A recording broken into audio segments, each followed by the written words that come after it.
நடந்து முடிந்த நாடாளுமன்ற தேர்தல். இந்த நாடாளுமன்ற தேர்தல் முடிந்த பிறகு பல்வேறு விமர்சனங்கள் எழுந்தது. உங்களுக்கு அத்தனை பேருக்குமே தெரியும்.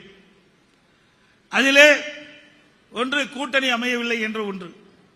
கூட்டணி என்பது அவ்வப்போது வரும் போகும்.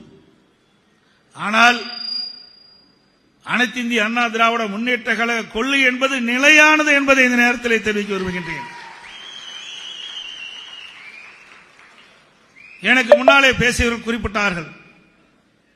இதே புரட்சி தலைவி அம்மா அவர்கள் 2016ஆம் ஆண்டு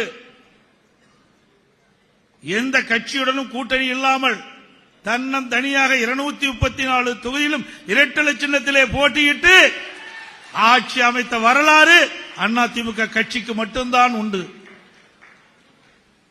நம்முடைய பலம் நமக்கு தெரியவில்லை. நம்முடைய பலம் வலிமையானது.